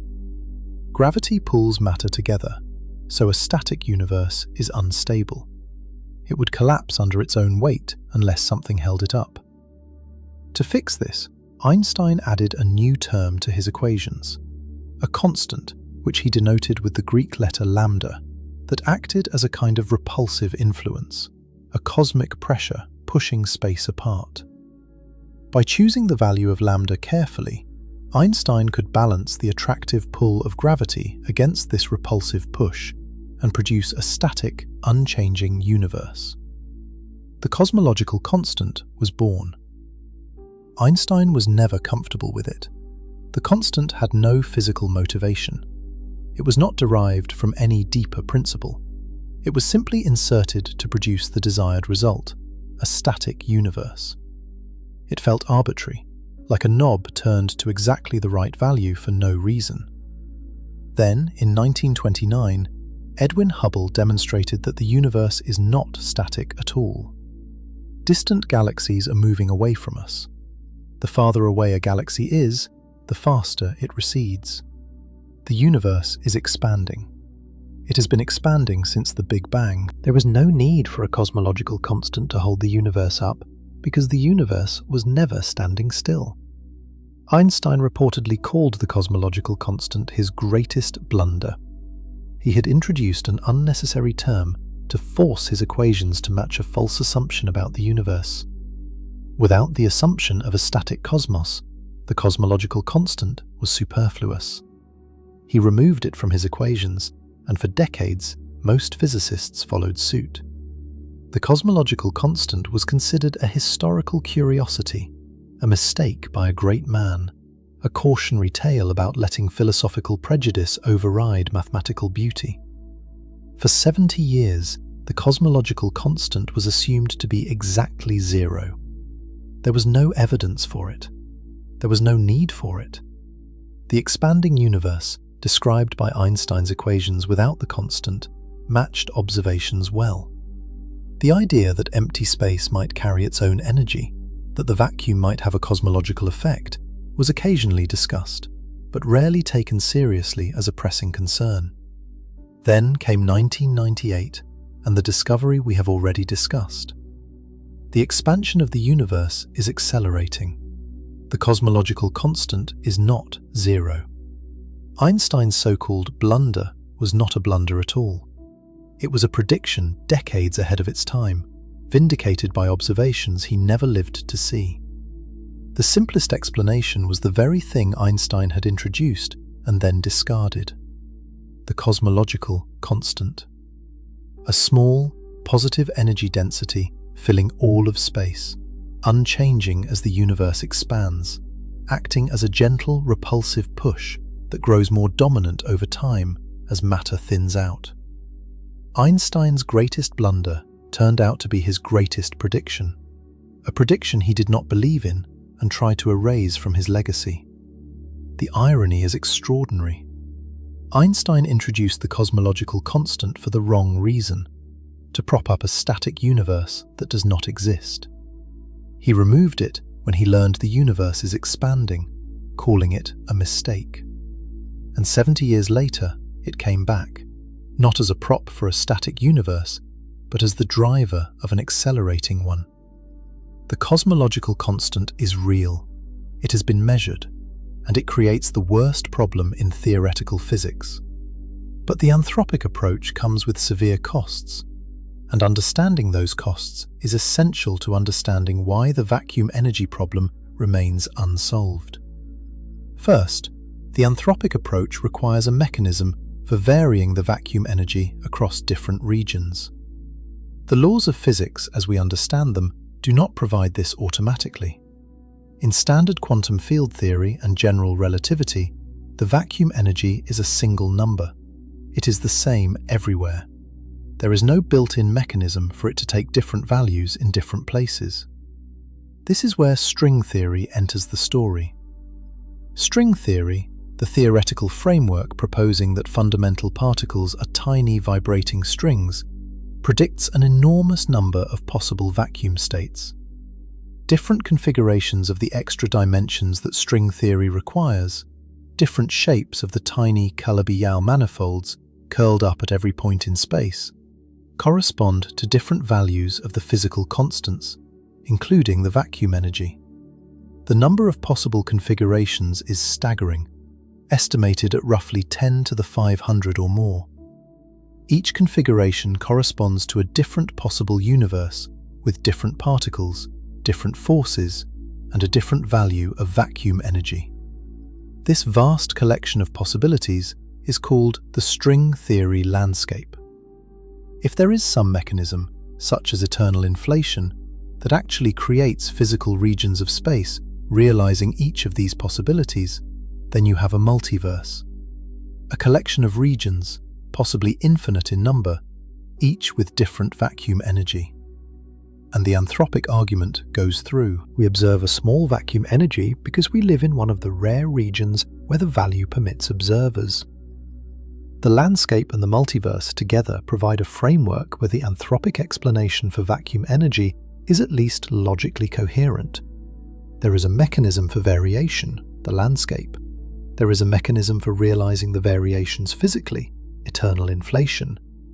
And there is a selection principle, the requirement that observers exist. But here is the problem. This framework is essentially untestable in any direct way. You cannot observe other regions of the multiverse. You cannot measure their vacuum energies. You cannot verify that they exist. The other universes, if they are real, are causally disconnected from us. No signal from them can ever reach us. No experiment we can perform can confirm or deny their existence. This troubles many physicists deeply. Science, at its core, is about making predictions that can be tested against observation. If a theory predicts something you cannot observe, even in principle, is it still science? Or has it crossed the line into something else? Philosophy, perhaps, or mathematics, but not empirical science. Defenders of the anthropic approach argue that the multiverse is not a hypothesis you introduce by hand. It is a prediction of well-motivated theories. Eternal inflation arises naturally from inflationary cosmology. The landscape arises naturally from string theory. If these theories are correct, the multiverse follows whether you like it or not. You do not get to reject a prediction of your theory just because it makes you uncomfortable. Critics counter that a prediction you cannot test is not a scientific prediction. They argue that the anthropic approach replaces a hard physics question: why is the vacuum energy small, with a statistical argument that has no predictive power. If the vacuum energy can take any value across the landscape, and we observe whatever value is compatible with our existence, then the theory predicts nothing specific. It accommodates whatever we observe, and a theory that accommodates everything predicts nothing. This debate remains unresolved. It has been one of the most intense and sometimes bitter controversies in theoretical physics for over 2 decades. Brilliant physicists fall on both sides. Some view the anthropic landscape as the most likely resolution to the vacuum energy problem. Others view it as the abandonment of physics. The vacuum energy problem has not just challenged our theories, it has challenged our understanding of what constitutes a scientific explanation. But let us set aside the anthropic debate and look at the other directions physicists are pursuing. Because while the anthropic approach is the most discussed, it is far from the only idea on the table. One fascinating direction involves questioning whether vacuum energy gravitates in the way we assume. General relativity says all energy gravitates. This is one of its foundational principles, called the equivalence principle. But the equivalence principle has been tested with ordinary matter, with radiation, with kinetic energy. It has never been tested directly with vacuum energy. We assume vacuum energy gravitates because general relativity says it must.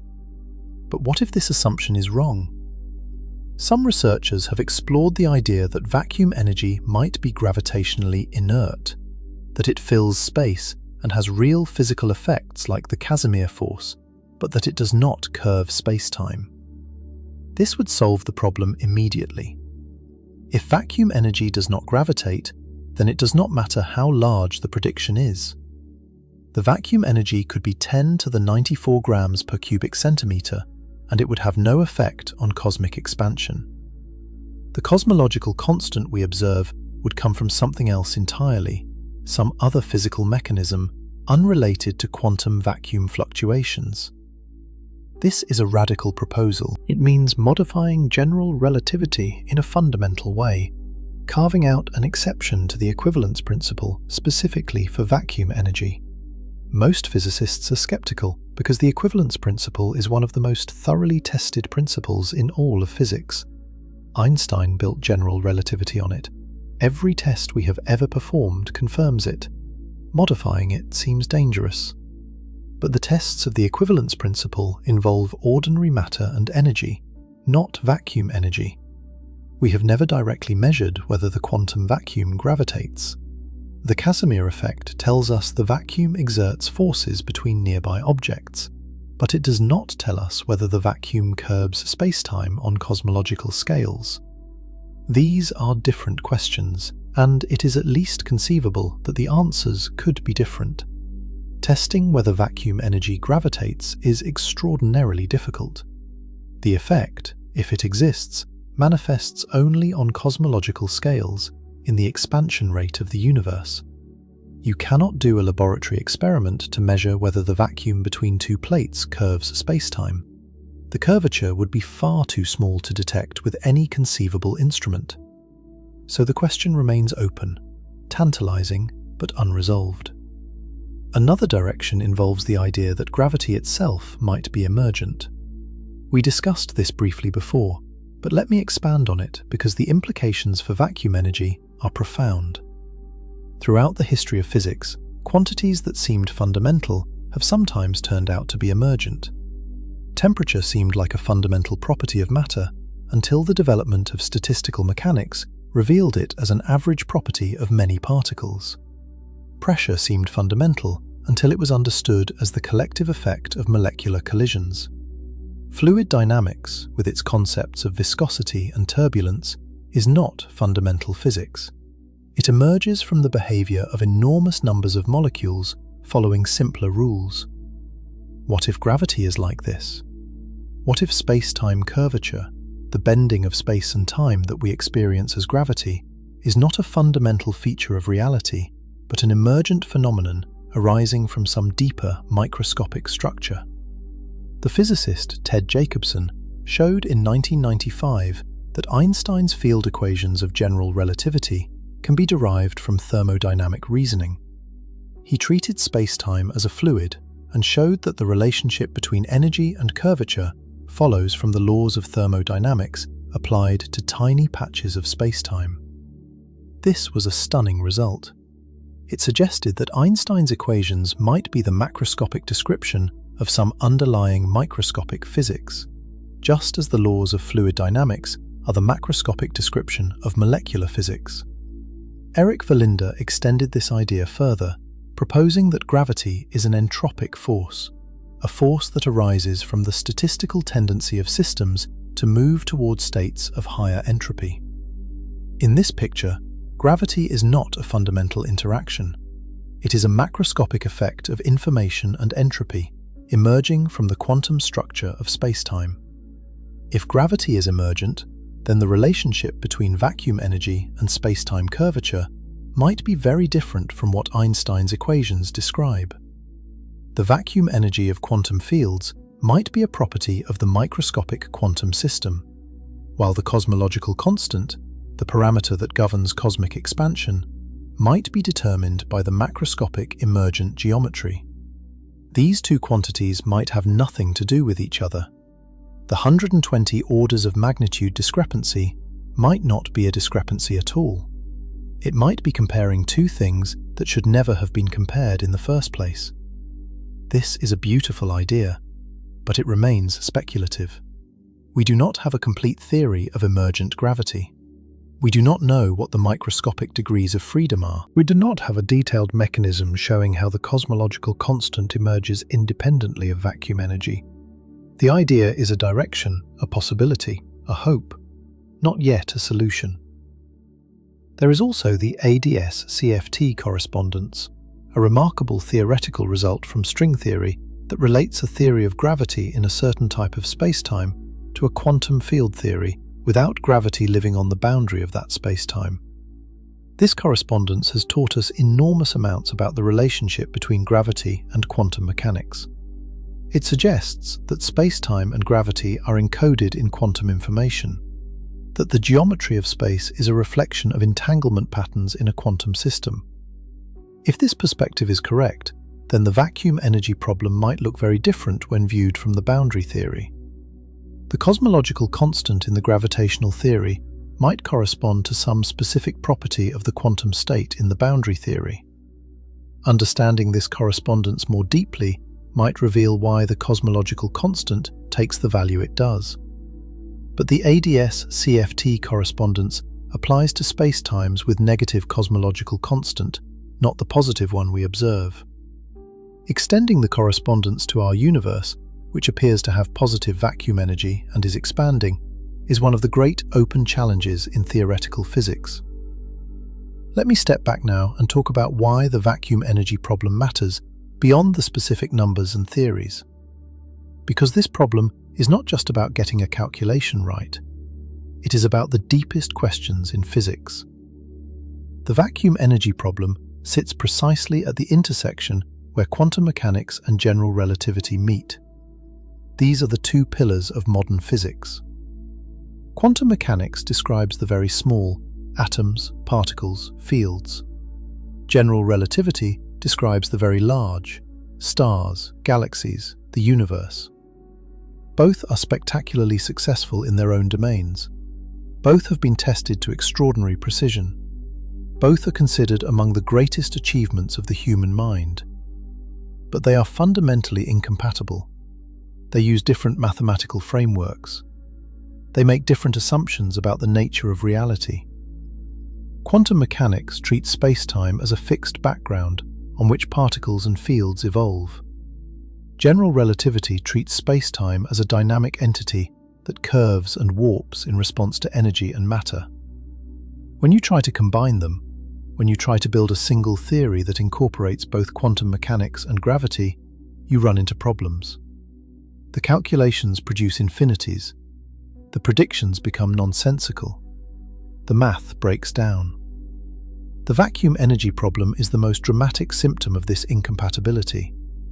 It is the place where the conflict between quantum mechanics and gravity is most visible, most quantitative, most impossible to ignore. 120 orders of magnitude of disagreement is not a subtle tension. It is a screaming contradiction.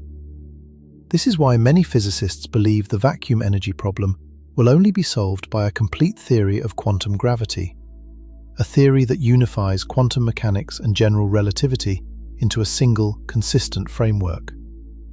Such a theory might reveal that the calculation of vacuum energy is wrong in a way we cannot currently see, that the correct treatment of quantum fields in a fully quantum spacetime gives a completely different answer.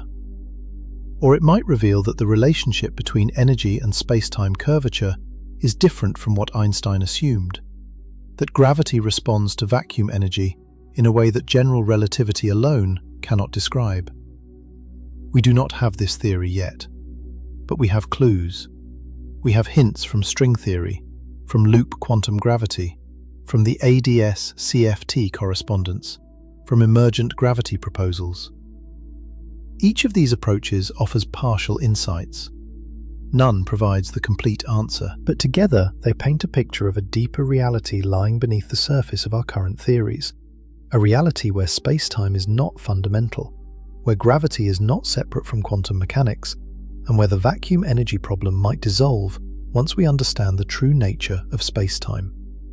One of the most striking clues about how the vacuum energy problem might ultimately be resolved comes from an unexpected source: black holes. In the early 1970s, a young physicist named Jacob Bekenstein, studying under John Wheeler at Princeton, proposed something radical. He suggested that black holes have entropy. Entropy, in physics, is a measure of disorder, of the number of microscopic arrangements that can produce the same macroscopic state. A hot gas has high entropy because there are many ways to arrange its molecules and get the same temperature and pressure. A crystal has low entropy because the atoms are locked in an orderly arrangement. Bekenstein argued that a black hole should also have entropy, proportional not to its volume but to the area of its event horizon. This was strange. In ordinary physics, entropy scales with volume. A box twice as large can hold twice as much disorder.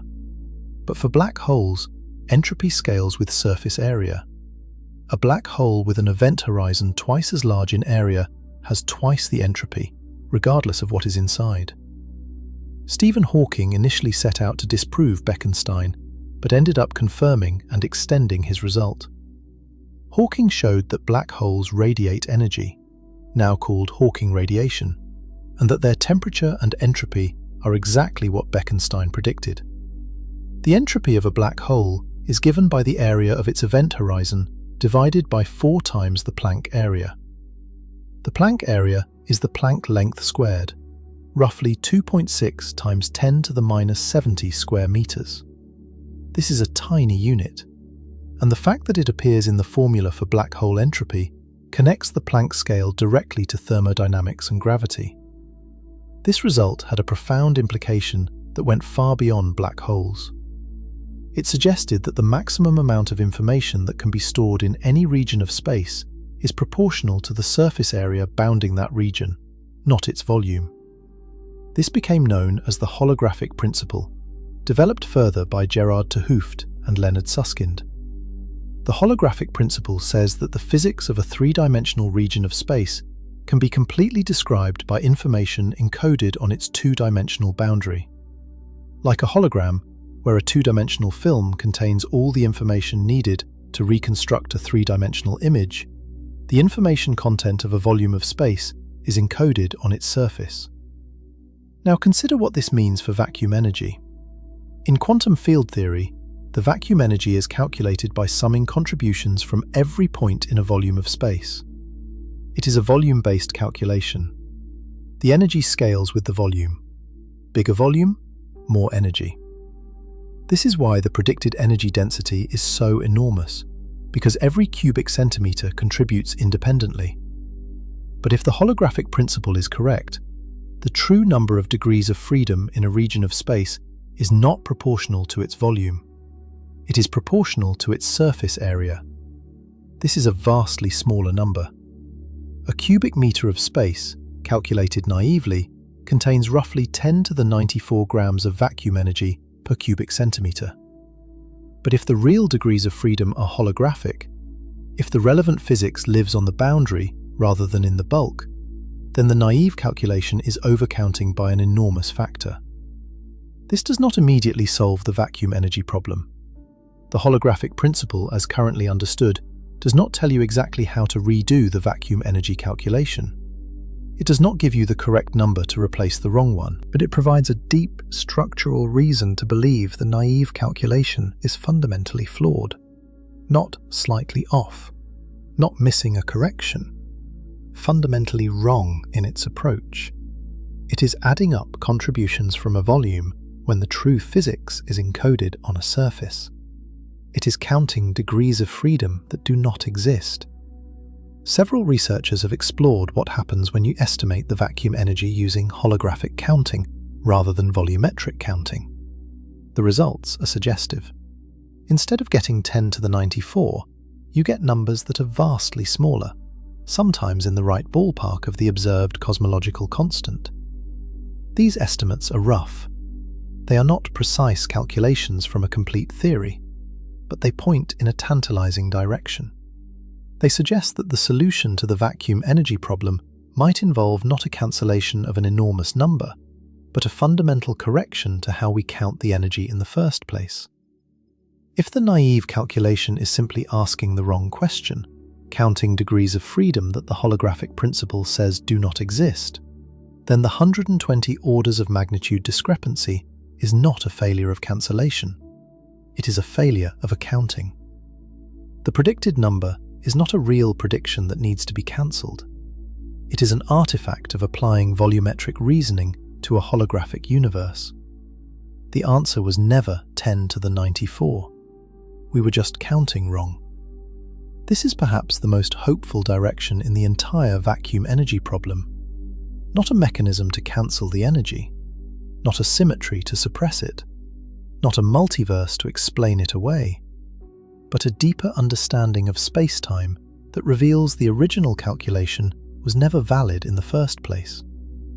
And there are observations that might guide us. The accelerating expansion of the universe, driven by whatever vacuum-like energy fills space, is being measured with increasing precision. The James Webb Space Telescope is observing distant galaxies and supernovae, refining our measurements of cosmic expansion. The Euclid space mission is mapping the distribution of galaxies across billions of light years to study how dark energy affects the growth of cosmic structure. Ground-based surveys are measuring millions of galaxies to look for subtle signatures that might distinguish between a true cosmological constant and a dynamical form of dark energy that changes over time. If the vacuum energy is truly constant, unchanging across time and space, that constrains the theoretical options in one direction. If it is slowly changing, even by a tiny amount, that opens entirely different possibilities. It might indicate that what we call the cosmological constant is not vacuum energy at all, but some slowly evolving field. Distinguishing between these scenarios requires precision cosmology at the highest level, and the coming decades of observational data may finally give us the evidence we need to narrow down the theoretical landscape. Gravitational wave observatories also offer a window. LIGO and its successors, and eventually the space-based detector LISA, will measure the properties of space-time with extraordinary precision. If gravity behaves differently from general relativity at any level, if the vacuum energy affects gravitational wave propagation in unexpected ways, these instruments might detect it. They are probing gravity itself, testing Einstein's equations in regimes that have never been accessible before. Precision measurements of the cosmic microwave background continue to improve. The patterns imprinted in this ancient light carry information about the universe's earliest moments, when quantum fluctuations were being stretched to cosmic scales. These patterns are sensitive to the total energy content of the universe, including vacuum energy. Any deviation from the predictions of the standard cosmological model could point toward new physics related to the vacuum. None of these observations will directly solve the vacuum energy problem. The solution, when it comes, will almost certainly require a theoretical breakthrough, a new idea, a new framework, a new way of thinking about the relationship between quantum fields and gravity. But observations can guide theory. They can rule out incorrect ideas and highlight promising directions. They can tell us whether the vacuum energy is constant or dynamic, whether gravity behaves as Einstein described at every scale, whether the universe contains surprises that our current theories cannot accommodate. Let me bring this journey to a close. We began by dismantling the idea that empty space is truly empty. We discovered that the vacuum is a rich, dynamic physical state filled with fluctuating quantum fields whose energy is experimentally confirmed. We measured the vacuum pushing metal plates together and shifting the energy levels of atoms. The vacuum is real. Its energy is real. Then we confronted the crisis. When we calculated how much energy the vacuum should contain, using our best theories of quantum fields, and asked what effect that energy should have on the universe, using our best theory of gravity, we got an answer that missed reality by 120 orders of magnitude. The worst prediction in the history of science, a disagreement so vast that it reveals something fundamentally broken at the heart of physics. We explored why nobody can fix it, not by setting vacuum energy to zero, because it is not zero, not by supersymmetry, because it does not cancel enough and remains undetected, not by adding new fields, because that introduces new fine-tuning, not by modifying gravity, because general relativity is too well tested. Every approach falls short. The problem endures. And finally, we looked at what this means.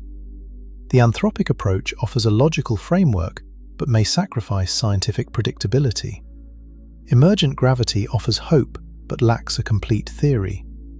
The ADS-CFT correspondence offers deep insights, but applies to the wrong kind of space-time. Observations are improving, precision is increasing, and new data may guide us toward the breakthrough we need. But the breakthrough itself has not yet arrived. What stays with me about the vacuum energy problem is what it reveals about the nature of scientific understanding. We live in an era of extraordinary achievement. We have mapped the cosmic microwave background to exquisite precision. We have detected gravitational waves from merging black holes billions of light years away. We have discovered the Higgs boson, confirming a theory proposed half a century earlier. We have built mathematical frameworks of breathtaking power and elegance. And yet the simplest thing in the universe, empty space, defies us. The nothing between atoms, the void between galaxies, the featureless expanse where nothing seems to happen, harbors a problem so deep that the combined efforts of the world's greatest theoretical physicists have not been able to solve it. There is something humbling about this, and something thrilling, because it means the story is not over. It means there are discoveries still to be made, principles still to be uncovered. It means the universe is deeper than our current understanding, and the next great revolution in physics might come from understanding the thing we thought was the simplest of all: the vacuum, the void, the empty space that turns out to be anything but empty. The next time you look at the space between things, the gap between your hand and the table, the distance between the stars, the void between galaxies, remember what you have learned: that space is not nothing. It is a physical system with energy and fluctuations and measurable consequences. And it creates a problem so profound that solving it may require rethinking the very foundations of physics. The emptiest thing in the universe points to the deepest mystery, and that mystery is still wide open, waiting for someone to solve it. There is something worth sitting with for a moment before we close. Throughout the history of physics, The problems that seemed most impossible often turned out to be the ones that led to the greatest revolutions. In the late 1800s, physicists noticed that hot objects glow. Heat a piece of metal and it glows red, then orange, then white as the temperature rises. The classical theories of the time predicted that a hot object should emit infinite energy at short wavelengths. This was called the ultraviolet catastrophe. It was not a small problem. It was a fundamental failure of classical physics to describe one of the most basic phenomena in nature: a heated object radiating light. The solution came from Max Planck in 1900. He proposed that energy comes in discrete packets, quanta, rather than being continuous. This single idea, born from a seemingly impossible mismatch between theory and observation, launched the quantum revolution. It gave us quantum mechanics, quantum field theory, transistors, lasers, computers, and, essentially, the entire technological foundation of modern civilization. All of it traced back to a moment when theory and observation disagreed so badly that something fundamental had to change. The vacuum energy problem has the same structure. Theory and observation disagree by an absurd margin. The disagreement resists every conventional fix, and it sits at the exact junction between our two deepest theories of nature. History suggests this is not a dead end. It is a beginning. The ultraviolet catastrophe led to quantum mechanics.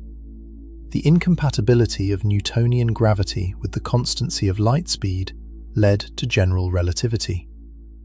The vacuum energy problem may be pointing toward the next revolution, a revolution in our understanding of space-time, of gravity, of the vacuum itself.